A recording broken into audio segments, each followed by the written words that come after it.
The Wonderful Wizard of Oz by L. Frank Baum. Chapter 19. Attacked by the Fighting Trees. The next morning Dorothy kissed the pretty green girl good-bye, and they all shook hands with the soldier with the green whiskers, who had walked with them as far as the gate. When the guardian of the gate saw them again, he wondered greatly that they could leave the beautiful city to get into new trouble. But he at once unlocked their spectacles, which he put back into the green box, and gave them many good wishes to carry with them. "You are now our ruler," he said to the Scarecrow, "so you must come back to us as soon as possible." "I certainly shall if I am able," the Scarecrow replied, "but I must help Dorothy get home first." As Dorothy bade the good-natured guardian a last farewell, she said, "I have been very kindly treated in your lovely city, and everyone has been good to me.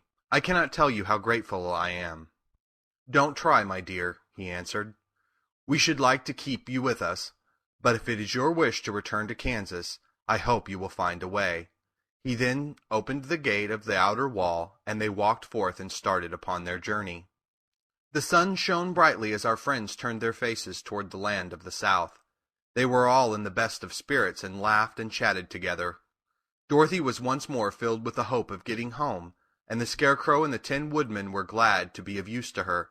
As for the Lion, he sniffed the fresh air with delight and whisked his tail from side to side in pure joy at being in the country again, while Toto ran around them and chased the moths and butterflies, barking merrily all the time.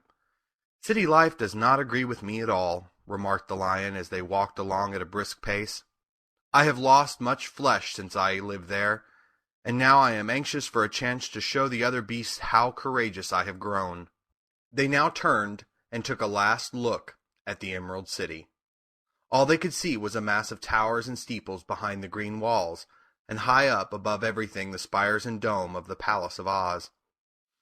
"Oz was not such a bad wizard after all," said the Tin Woodman, as he felt his heart rattling around in his breast. "He knew how to give me brains, and very good brains, too," said the Scarecrow. "If Oz had taken a dose of the same courage he gave me," added the Lion, "he would have been a brave man." Dorothy said nothing. Oz had not kept the promise he made her, but he had done his best, so she forgave him. As he said, he was a good man, even if he was a bad wizard.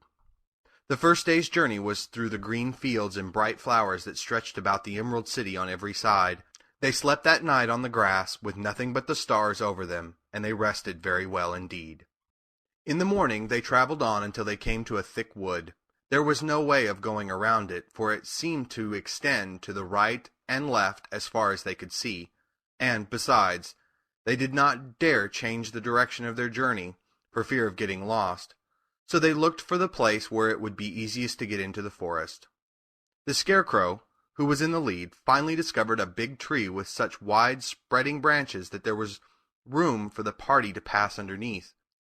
So he walked forward to the tree, but just as he came under the first branches, they bent down and twined around him, and the next minute he was raised from the ground and flung headlong among his fellow travelers. This did not hurt the Scarecrow, but it surprised him, and he looked rather dizzy when Dorothy picked him up. "Is there another space between the trees?" called the Lion. "Let me try it first," said the Scarecrow, "for it doesn't hurt me to get thrown about." He walked up to another tree as he spoke, but its branches immediately seized him and tossed him back again. "This is strange," exclaimed Dorothy. "What shall we do?" "The trees seem to have made up their mind to fight us and stop our journey," remarked the Lion. "I believe I will try it myself," said the Woodman, and, shouldering his axe, he marched up to the first tree that had handled the Scarecrow so roughly. When a big branch bent down to seize him, the Woodman chopped at it so fiercely that he cut it in two. At once the tree began shaking all its branches as if in pain, and the Tin Woodman passed safely under it. "Come on," he shouted to the others. "Be quick." They all ran forward and passed under the tree without injury, except Toto, who was caught by a small branch and shaken until he howled. But the Woodman promptly chopped off the branch and set the little dog free. The other trees of the forest did nothing to keep them back, so they made up their minds that only the first row of trees could bend down their branches, and that probably these were the policemen of the forest, and given this wonderful power in order to keep strangers out of it.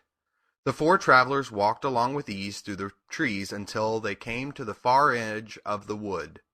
Then, to their surprise, they found before them a high wall which seemed to be made of white china. It was smooth, like the surface of a dish, and higher than their heads. "What shall we do now?" asked Dorothy. "I will make a ladder," said the Tin Woodman, "for we certainly must climb over the wall." End of chapter 19.